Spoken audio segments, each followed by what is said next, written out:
Hi, welcome to a new edition of For Your Health. I'm your host, Jennifer Harrell, and I have with me today the lovely ladies of the Cleveland County Health Department, Miss Hallie and Miss Holly. And we are going to talk about something what I find to be difficult, but we are grateful to have them here to help educate us all. April 14th through April the 20th is STD Awareness Week. So without further ado, I'd like to talk to Hallie.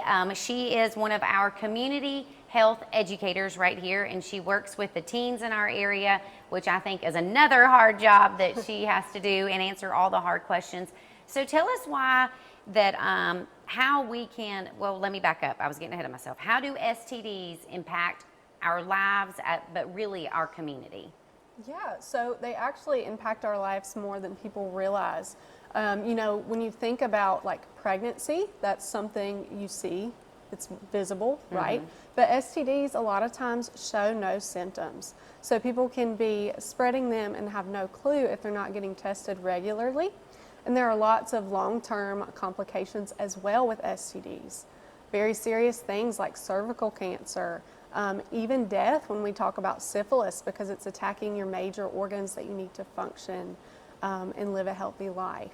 So there's lots of different impacts, infertility and things like that that are more long-term that can come to play.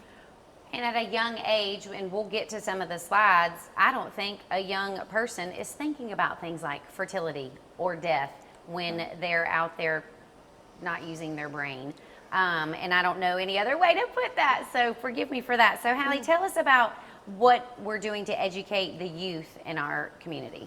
Yeah, so we actually have an abstinence-based program that I deliver to all the schools in Cleveland County. Awesome. And that is with 9th grade girls, and we also have someone that teaches the boys. Okay. So we talk about STDs, but most importantly, we talk about making those good choices, how to avoid peer pressure, Right. how to say no. So we pretty much just prep them with skills they need to protect their health. So is Yeah. this a program that is just in the schools? Are we able to sign kids up for a class? Let's say they miss the class in the schools, or they go to school outside of the county and they can come to the health department? So right now it is just in the schools. Okay. Yeah. That's still awesome to know. I didn't know that. Yeah. So that's good. Okay, let's go on and pull up the slides and go on and get the wow factor or the shock out of the way as I first saw these. So Cleveland County chlamydia cases by age. Again, this information is based off of 2022 because I'm sure they're still gathering all the data and facts from 2023 for those of you at home viewing. So let's talk about this age 10 to 19 years, 173 cases of chlamydia, and that's 30% of cases. What is the cause and rise in this? So the biggest reason for this rise, especially when we look at the 10 to 19 age group, is that they're making those risky decisions. They might have a lack of knowledge. And you also have to think about things like substance abuse. You know, that's also on the rise that can take part in this. And you're 20 to 29, probably the same. Yeah, and they're Okay. also not in monogamous relationships at this time in their life, a lot of people. So having multiple partners, using needles, drugs, anything like that also increases your risk. And that is interesting because I think we do all associate STDs as a sexually transmitted disease, as it says, Right. and not through substance abuse. So that's definitely big. All right, let's get to the next slide, which is on gonorrhea. And it talks about ages, we're going to go on and hit both of them, 10 to 19 years of age, 55 cases in 2022, and then 20 to 29 years of age, 145 cases. So let's talk about why the increase, and we already know it's still on the rise, we just don't have the hard facts. So tell us why. Yeah, so it's pretty much the same thing for chlamydia. Okay. It's not making those right decisions. They're making risky choices out and about because, maybe they're not wearing condoms. Right. They're not educated. They don't know where to get a condom. Or they don't want to pay for one or something like that. And at the health department, we actually have a free condom program where you Okay. can come to the front desk and get some for free in a discreet bag. Okay. So that's an option as well. But there are many factors. It's all about behavior and things like that. So. And before we get to the next slide, is there one STD that's more contracted, easier to contract than another one? or are they all about the same? They're all pretty much the same. Okay. I would say the one we see the most, though, is chlamydia. Okay. Yeah. All right. And our next slide, though, is on early syphilis. And I know that I've heard in the community, which is one reason we're talking about this, is that it is really on the rise in Cleveland County, Gaston County, Charlotte, Mecklenburg area. So let's talk about this. In this slide, though, we have highlighted 20 to 29 years of age and 30 to 39 years of age. And I know it's a huge problem. There's a billboard in Gaston County that we've talked about. They did a huge segment on WBTV. So why is syphilis on the rise? Like really on the rise? So I think the biggest thing you're seeing, the reason I highlighted those two age groups up there is because, 20 to 29 years of age, that's your childbearing years. And if Okay. someone has syphilis and they're pregnant, it can lead to stillbirth, or they might not even be able to get pregnant in the first place, like infertility and things like that. And syphilis is one of our more serious STDs Okay. that we are seeing. Like I mentioned earlier, it attacks your heart, your brain, all of your major organs that you need. So the good news is you can take an antibiotic for this, just like you can for chlamydia or gonorrhea, and be cured, but that does not mean that the damage hasn't already been done to your body. Okay. So that's why it's very important. So in the classroom, are we telling them what each one does to them so that maybe it'll prevent them from making a bad choice? Correct. Yes. All right. So Holly, let's get into the clinical side a little deeper into this. Okay. And tell us a little bit more. I don't know which one you want to start with, or just the fact that we're doing STD awareness. Tell us about how we as the Cleveland County Health Department are bringing more awareness to our community, not just our high schoolers, but to everyone. Yes, so we just want everyone in the county to be aware and have knowledge of the services that we do offer at the health department. We do offer STD testing through our clinic there. It's very simple. You simply make an appointment to come in for testing. Testing is very important for individuals, whether they have symptoms or they don't have symptoms. And I say that because many STDs do not present symptoms. Right. We find that majority of our cases, individuals come in for routine testing, end up positive with an STD and had no symptoms when they arrived. So Okay. testing is very important. We want everyone to know, regardless of your sexual history or your sexual health, that testing is just as important as any other testing, such as cholesterol screenings, diabetes screenings. STD screening is just as important. Now, I know I've read a little bit, I've done some research, but why do we in Cleveland County think that STDs are on the rise since 2022? In Cleveland County, I don't think it's necessarily just Cleveland County as a whole. I think it's Right. all our surrounding counties in the state. STDs are on a rise. I think it's just I think the education, there's education out there, but I think a lot of individuals just take it for granted. We have treatment out there now that easily treats our STDs. As Hallie said, there's antibiotics that can treat our gonorrhea, chlamydia, and syphilis. There's now treatment for hepatitis C. There's treatment for HIV. There's no cure for HIV per se, but you can take treatment to where an individual is undetectable. Right. So it's just not taken as seriously as it used to be historically. Okay. And is that because, and I'm asking opinion questions here now and not facts, but do we think that's because we then put such a focus on the prevention of drugs and alcohol and even abuse, and so we got away from that type of education?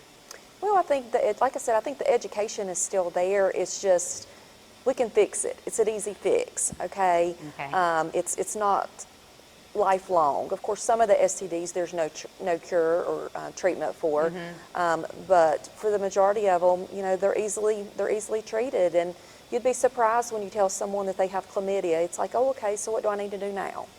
Wow. Whereas it's not earth shattering Right. to some folks. And y'all know I'm always shocked. I always learn something. I hope you at home learn something. I'm like, really? That's fascinating to me.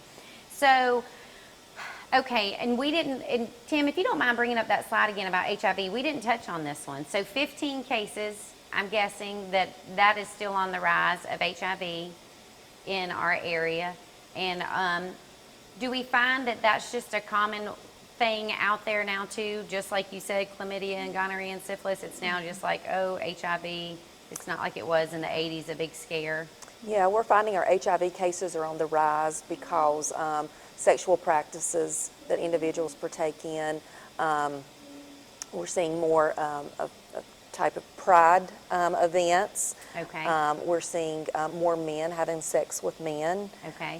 We're seeing, as a result, individuals not using protection like they used to.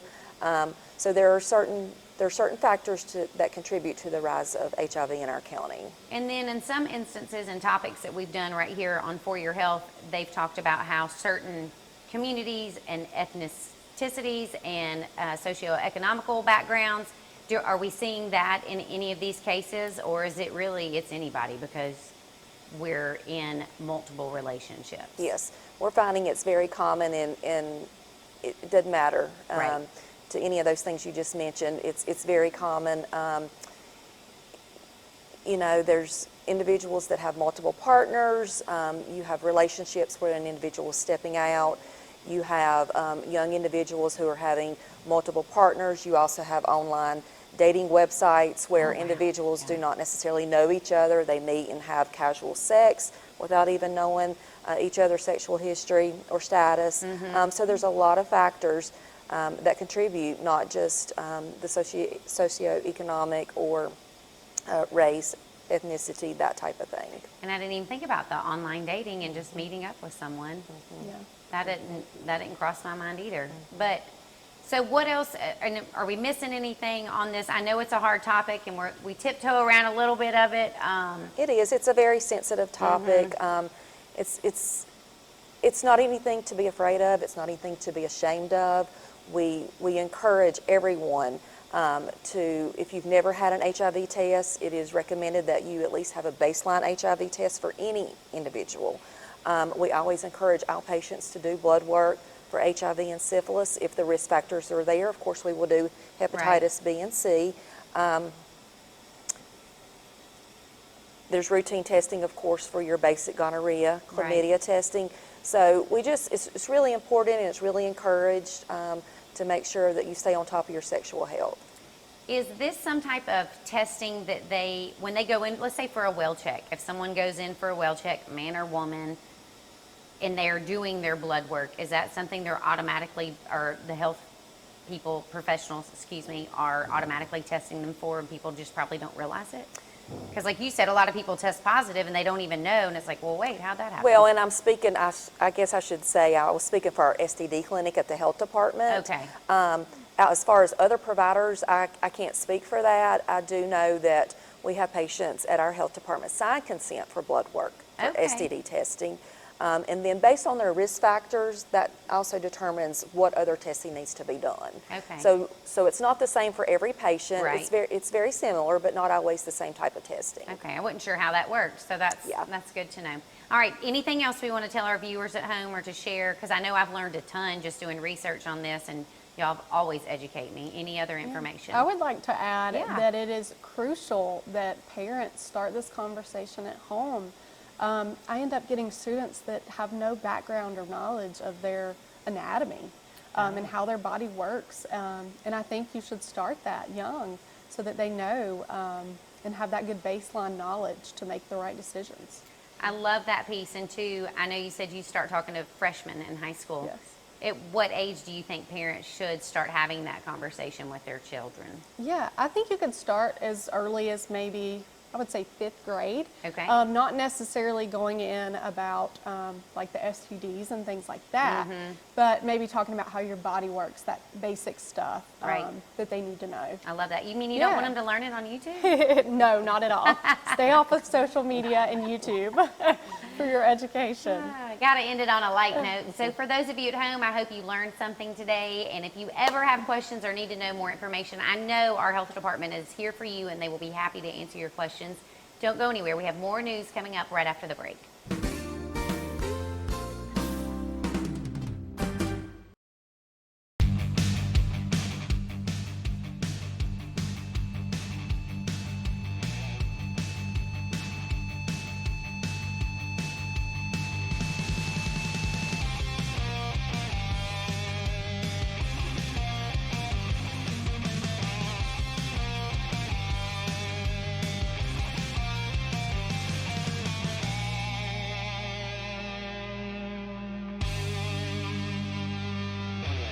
Here in Cleveland County, many children struggle to develop due to the lack of guidance and shortage of positive role models. At the Boys and Girls Club, we make it our team's mission to aid your child in becoming a better student and, more importantly, a better person with a brighter future.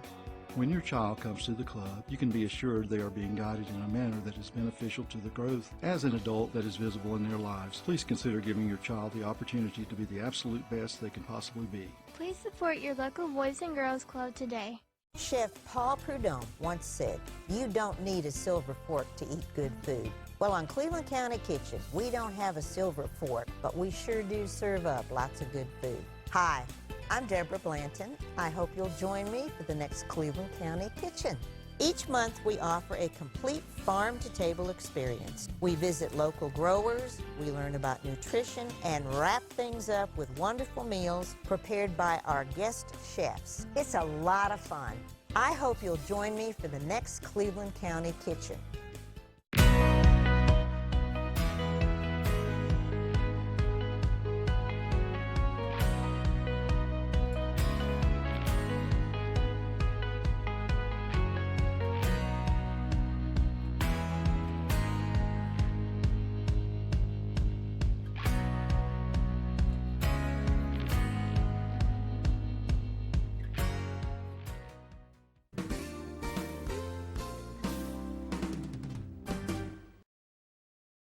Welcome back to For Your Health. I'm your host, Jennifer Harrell, and joining me this second half are some of my great friends from the Dover Foundation YMCA. We're going to kick it off with Mr.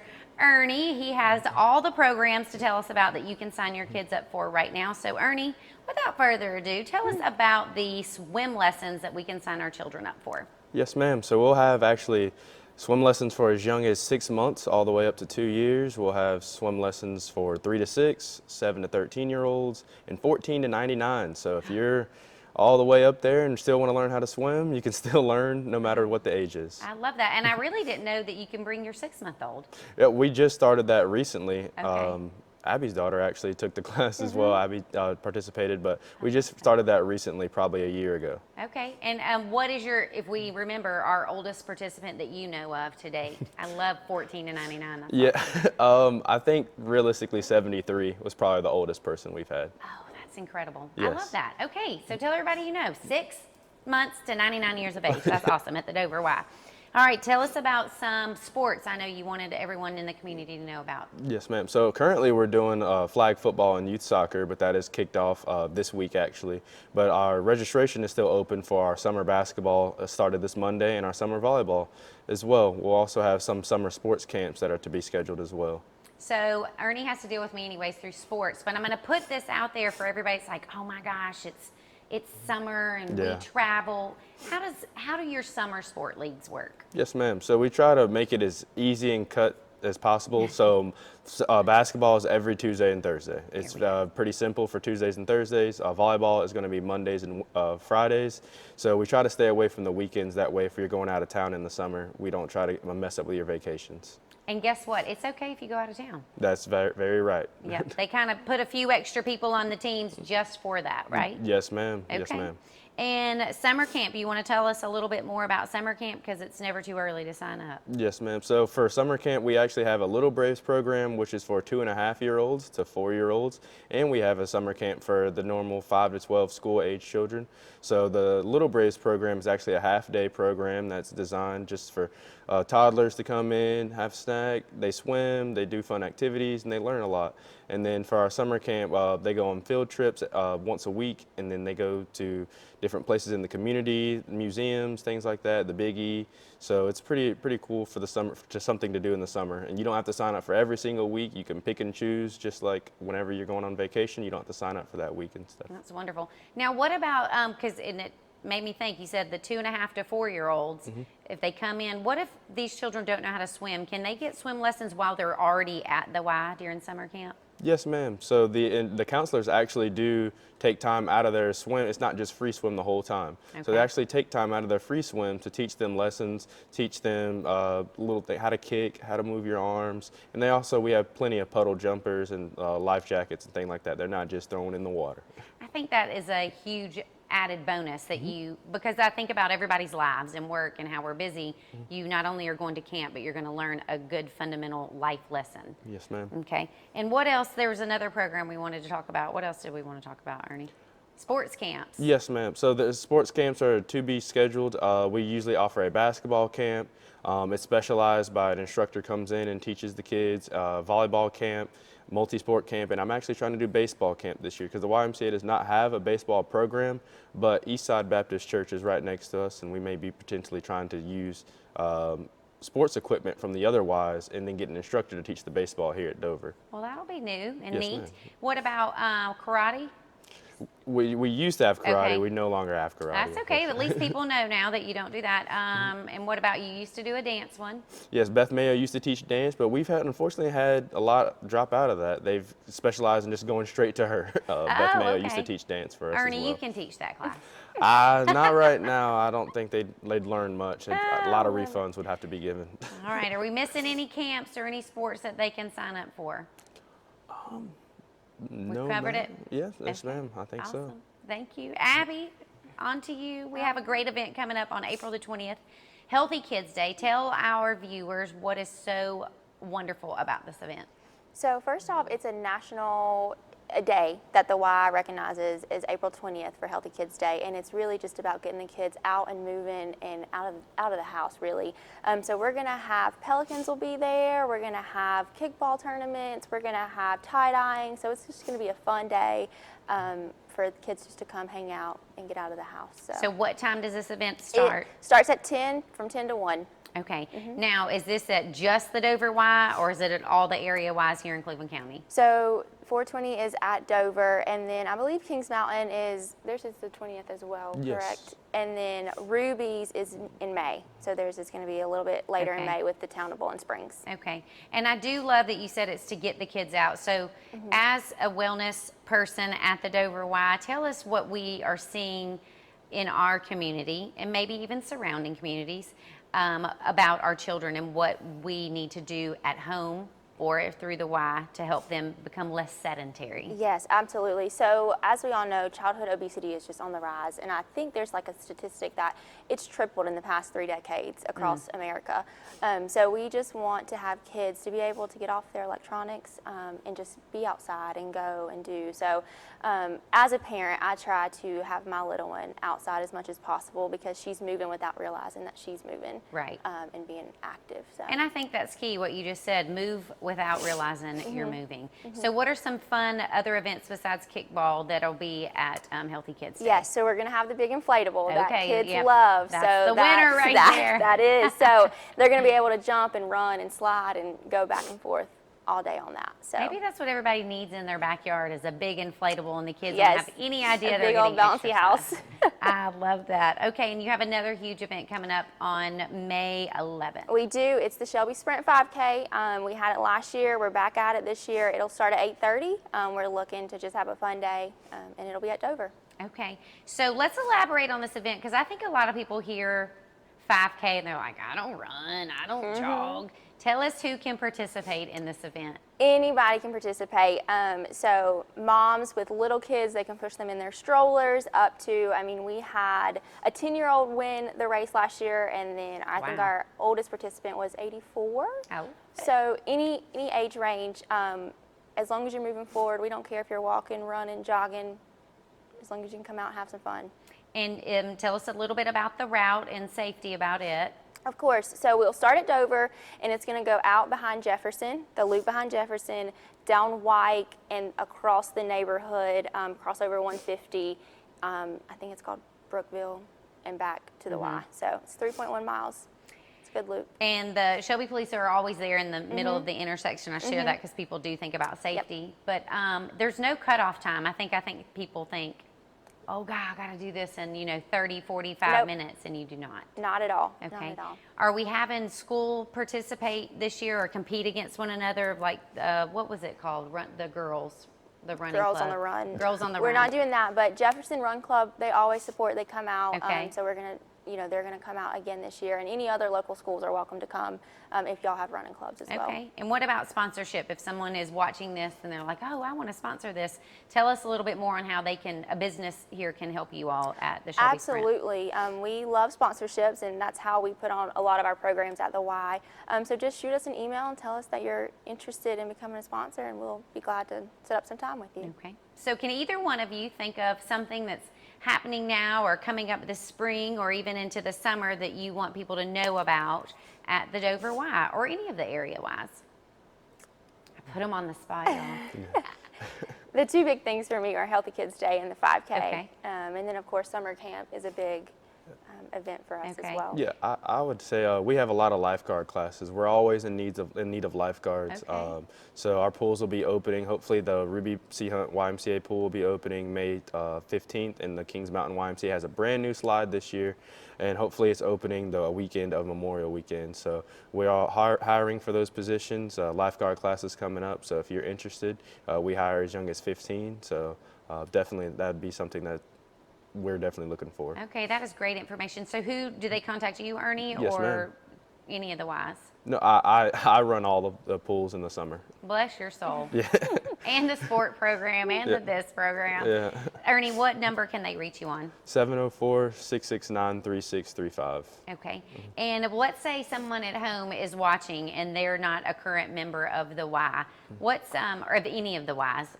Can either one of you allude or give us more facts on how to become a member of the Y? Y'all don't fight for it now. Yeah. Well, I wish Deborah was here. Deborah's our director of administration. She Right. would tell you, but I mean, we're open to everybody, even if you can't afford it. So that's the most important thing. The price, if you come in and you see that you can't afford the family membership, we have an open doors policy that allows anybody to try to fill out and become a member of the YMCA. That's the main thing, that we try to support all people. Okay. It's a very simple process. Just come to the front desk I love and that. we'll help you out. And I saw someone the other day come in, and they're not even from the state, but they had a membership somewhere else, and I think there was 5 or 6 of them coming in to utilize the pool. Yep. Okay. Did we leave anything out? Have we left anybody out at the Y? Any programs?